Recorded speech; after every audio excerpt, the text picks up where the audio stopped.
उपवास आहे, साबुदाणा भिजवायला विसरलात. मग काळजी करू नका. अवघ्या 10 मिनिटात तयार होणारा मस्त कुरकुरीत असा हा पदार्थ, ज्यामध्ये साबुदाणा वापरण्याची अजिबात गरज नाही. वरतून छान कुरकुरीत, आतून एकदम सॉफ्ट. हे कुरकुरीत कोटिंग तयार करण्यासाठी वेगळा असा पदार्थसुद्धा वापरणार आहोत. आणि त्याचबरोबर जर तुम्हाला तेलकट पदार्थ खायचे नसतील, तर अगदी चमच्याभर तेलात तयार होणारा उपवासाचा हा पराठा दिवसभर असाच मऊ लुसलुशीत राहतो. जराही साबुदाणा न वापरता बनवलेले हे दोन्हीही पदार्थ आणि त्याचसोबत मस्त अशी चटपटीत उपवासासाठीची चटणीसुद्धा. जर तुम्ही उपवासाला तेच पदार्थ खाऊन कंटाळला असाल, तुमच्याकडे वेळ कमी असेल, तर अगदी झटपट तयार होणारे उपवासाचे हे दोन्हीही पदार्थ एकदा का असे पदार्थ बनवून खाल, तर नेहमी असेच बनवाल. मग चला बनवूया आजची ही रेसिपी. पण त्याआधी तुम्ही जर चॅनलवर नवीन असाल, तर चॅनलला सबस्क्राईब, लाईक आणि शेअर मात्र जरूर करा. सुरुवातीला उपवासाचे कुरकुरीत असे पॅटीस बनवूया. पण हे पॅटीस बनवण्यासाठी वरचं जे कोटिंग आहे ते बनवून घेऊ. त्यासाठी 3 मध्यम आकाराचे उकडलेले बटाटे घेतले आहेत. ते बारीक किसणीने किसून घ्यायचे. हाताने स्मॅश करू नका, नाहीतर त्यामध्ये तुकडे राहतील. आणि बटाटे शिजवल्यानंतर ते थोडेसे थंड होऊ द्या आणि त्यानंतर किसून घ्या. जर लगेचच किसायला जाल, तर ते फार ओलसर राहतील आणि त्यामुळेच आवरण व्यवस्थित होणार नाहीत. जरी बटाटा तुम्ही खिसून घेतलेला असेल, तरीसुद्धा हाताने तो व्यवस्थित मिक्स करून घ्या. एखादा तुकडा राहिला असेल, तर तो चांगला मिक्स केला जाईल.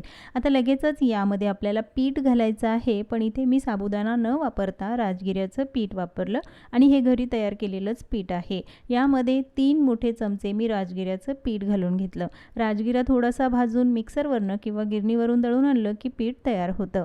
अर्धा चमचा मीठ, अर्धा चमचा यामध्ये जिरे पावडर आणि थोडीशी बारीक चिरलेली कोथिंबीर घातली. तुम्हाला उपवासाला कोथिंबीर चालत नसेल, तर नाही घातली तरी सुद्धा चालेल. आता हे चांगलं मिक्स करून घ्यायचं. जर तुम्हाला वाटलं की थोडंसं पातळसर आहे, तर यामध्ये पुन्हा पीठ घाला. आता हे पीठ तयार झालं. पण पॅटीससाठी सारण बनवायचं आहे. पण सारण बनवताना जो ओला नारळ खोवून घ्यायचा, त्यासाठी जी विळी वापरली आहे, ती विळी बघा किती सुंदर आहे. ही लाकडी विळी जर तुम्हाला ही हवी असेल, तर डिस्क्रिप्शनमध्ये आणि स्क्रीनवर जो नंबर दिसतो त्यावर तुम्ही व्हॉट्सअप करू शकता. अगदी उपयोगाची आणि मजबूत अशी विळी आहे. अर्धा ओला नारळ घेतला आहे आणि तो खोवून घ्यायचा. खोवून घेतल्यामुळे वरचा काळसर भागही निघून जातो आणि पटकन खोवलासुद्धा जातो. पण जर तुम्हाला खोवून घ्यायचा नसेल, तर मिक्सरवरनं बारीक करून घ्या. पण खोबऱ्यावरचा जो काळसर भाग आहे तो मात्र काढून टाकायचा. जर कपाने मोजून घेतला, तर अर्धा कप खोवलेला ओला नारळ घेतला. यामध्ये 2 मोठे चमचे घालायचा आहे भाजलेल्या शेंगदाण्याचा कूट. चवीनुसार मीठ घालायचं. तर इथे मी अर्धा चमचा मीठ घातला आहे. अर्धा चमचा यामध्ये साखर घालायची. अर्धा चमचा भाजलेले जिऱ्याची पावडर, थोडेसे बारीक केलेले काजूचे तुकडे आणि 10-12 मनुकेसुद्धा घालायचे. ते तुम्ही तुमच्या आवडीनुसार घालू शकता. 2 हिरव्या मिरच्या घेऊन त्याची ही पेस्ट घालायची आहे. थोडीशी बारीक चिरलेली कोथिंबीरसुद्धा घालायची आणि पाव चमचा लिंबाचा रस. जर तुम्ही उपवासाला लिंबू आणि कोथिंबीर खात नसाल, तर अजिबात घालू नका. आमच्याकडे उपवासाला कोथिंबीर आणि लिंबू खाल्ला जातो, म्हणून मी यामध्ये घातला आहे. मस्त आंबट, गोड, तिखट चवीचं हे सारण तयार होतं. आता चांगलं मिक्स करून घ्यायचं. उपवासाला तुम्ही जे पदार्थ खात नाहीत, ते यामध्ये नाही वापरले तरीसुद्धा चालेल. आता हाताने हे व्यवस्थित मिक्स करून घेतलं की लगेचच याचे छोटे असे गोळे करून घ्यायचे आहे. हे जेवढं सारण बनवलं, त्यामध्ये 9 पॅटीस तयार होतात. तुम्हाला किती जास्त किंवा कमी बनवायचे, त्यानुसार तुम्ही सारण आणि वरचं जे आवरण आहे त्यासाठी मिश्रण बनवून घेऊ शकता. सारणाचे हे जे गोळे आहेत, ते लहान लिंबा एवढेच बनवायचे, फार मोठे बनवायचे नाही. आता पॅटीस बनवायचे. बटाट्याचं आपण जे मिश्रण तयार करून घेतलं, त्याची अशी लाटी बनवून घ्यायची. ही लाटी बनवून घेतली की लगेचच यामध्ये सारणाचा हा छोटा गोळा ठेवून घ्यायचा. हाताला हलकंसं तेल लावा, म्हणजे काम अगदी पटकन होईल. सगळ्या कडा व्यवस्थित बंद करून घ्यायच्या आहेत आणि एकसारखा असा हा गोळा तयार करून घेतला की तयार आहे आपले हे उपवासाचे पॅटीस. अशाच पद्धतीने हे सगळे पॅटीस बनवून घ्यायचे. जराही साबुदाणा न वापरता अवघ्या 10 मिनिटांमध्ये तुम्ही उपवासासाठी हा पदार्थ बनवू शकता.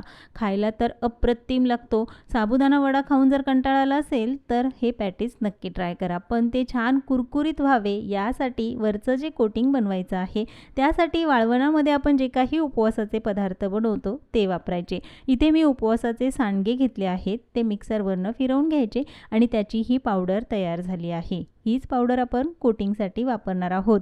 तुमच्याकडे बटाट्याचे वेफर्स असतील, साबुदाणा बटाटा चकली असेल, तीसुद्धा वापरू शकता. आता त्यामध्ये हे पॅटीस चांगले घोळवून घ्यायचे, म्हणजे वरती छान असं कोटिंग त्याला लागलं जातं आणि त्यामुळेच तर हे पॅटीस छान असे कुरकुरीत होतात.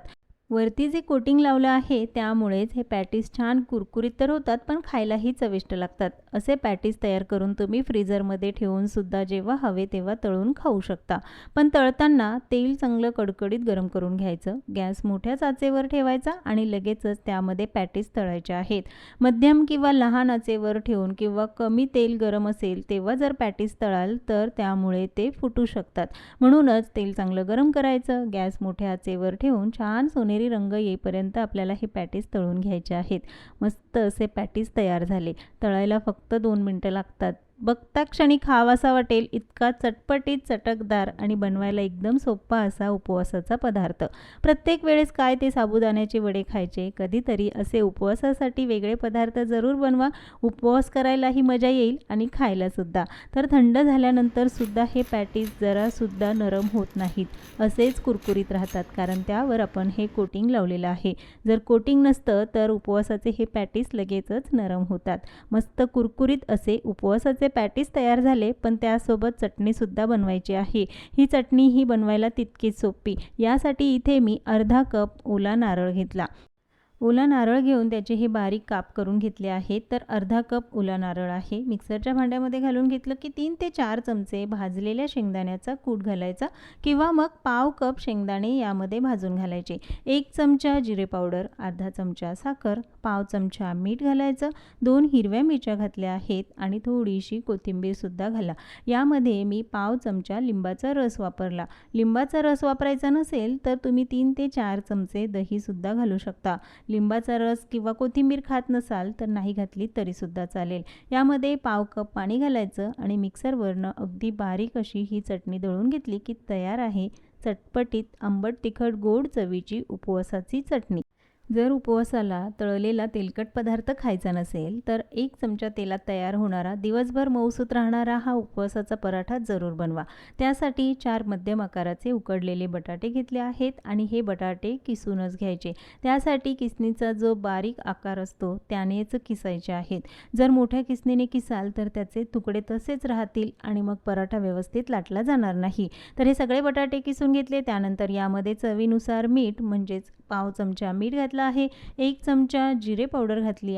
1 चमचा हिरवी मिरचीची पेस्ट, म्हणजे 2 ते 3 हिरव्या मिरच्या मिक्सरवरनं फिरवून घ्यायच्या. 2 चमचे भाजलेल्या शेंगदाण्याचा कूट घालायचा आहे, पण हा कूट थोडासा बारीकच हवा. आता यामध्ये आपल्याला 1 कप राजगिऱ्याचं पीठ वापरायचं आहे, पण ते थोडं थोडं करून घालायचं. सगळं पीठ एकसोबत घालायचं नाही. सुरुवातीला मी 2 ते 3 चमचे पीठ घालून घेतलं. आता हे चांगलं मिक्स करायचं, पण त्याआधी थोडीशी बारीक चिरलेली कोथिंबीर जरूर घाला. हे पीठ जर तुम्हाला वापरायचं नसेल तर त्याऐवजी तुम्ही साबुदाण्याचं पीठसुद्धा घालू शकता, पण साबुदाण्याचं पीठ जर वापरलं तर हे पराठे थंड झाले की वातड होतील, म्हणून शक्यतो राजगिऱ्याचं पीठच वापरा. आता हे चांगलं मिक्स करायचं. लागेल तसं यामध्ये आपल्याला हे पीठ घालायचं आहे. सगळं पीठ जर एकसोबत घालाल तर जे पीठ आहे ते थोडंसं घट्टसर सुद्धा होऊ शकतं. त्यामुळेच हळूहळू पीठ घालायचं आणि हे चांगलं मिक्स करून घ्यायचं. थोडंसं सैलसरच ठेवायचं आहे, फार घट्टसर करायचं नाही. आता लगेचच याचे पराठे बनवायचे. हा पराठा तुम्हाला किती मोठा किंवा लहान हवा त्यानुसार याच्या ह्या लाट्या बनवायच्या, पण लाटताना राजगिऱ्याचं पीठच वापरलं आहे. हे पीठ तुम्ही घरीसुद्धा तयार करू शकता काही मिनिटामध्ये. राजगिरा स्वच्छ निवडून तो भाजून घ्यायचा. थंड झाला की मग लगेचच मिक्सरवरनं दळून घेतलं की अवघ्या 5 मिनिटामध्ये हे राजगिऱ्याचं पीठ तयार होतं. साबुदाण्याचं पीठ वापरलं तर पराठा हा थंड झाला की वातड होतो, खायला चांगला लागत नाही. शक्य असेल तर राजगिऱ्याचं पीठच वापरा. हे पातळसर असे लाटून घेतले. एकीकडे तवाही चांगला गरम झाला आहे, त्यावर थोडंसं तेल घाला किंवा साजूक तूप घालू शकता आणि दोन्हीही बाजूने छान असा हा पराठा भाजून घ्यायचा आहे. गॅस मध्यम आचेवर ठेवायचा आणि दोन्हीही बाजूने छान हा पराठा भाजून घ्यायचा. त्यावर तुम्हाला हवं तर साजूक तूप, बटर किंवा तेलसुद्धा घालू शकता. मस्त असा हा मऊसूत उपवासाचा पराठा. नेहमी तेच तेच पदार्थ खाऊनसुद्धा कंटाळा येतो. बऱ्याच जणांना साबुदाणा खाल्ल्यामुळे ॲसिडिटीचा सुद्धा त्रास होतो. त्यामुळे यामध्ये जराही साबुदाणा न वापरता अवघ्या 10-15 मिनिटामध्ये तुम्ही उपवासाचे हे झटपट, साधे, सोपे, पचायला हलके पदार्थ बनवू शकता. बघता क्षणी खावेसे वाटते होतील इतके सुंदर हे उपवासाचे पदार्थ. बनवायला जितके सोपे आहे, खायला तितकेच चविष्ट. सकाळी बनवलेले पराठे अगदी रात्री जरी खाल तरी ते इतकेच मऊसूत राहतील, कारण यामध्ये जराही साबुदाणा वापरलेला नाही. आता जर तुम्ही उपवासासाठी साबुदाणा भिजवायला विसरलात तर उपवासाचे हे वेगळे पदार्थ जरूर ट्राय करा. आजच्या या तिन्हीही रेसिपीज तुम्हाला कशा वाटल्या कमेंट्समध्ये जरूर सांगा. पण जाता जाता चॅनलला सबस्क्राईब करायला मात्र विसरू नका. पुन्हा भेटूया एका नवीन रेसिपीसोबत.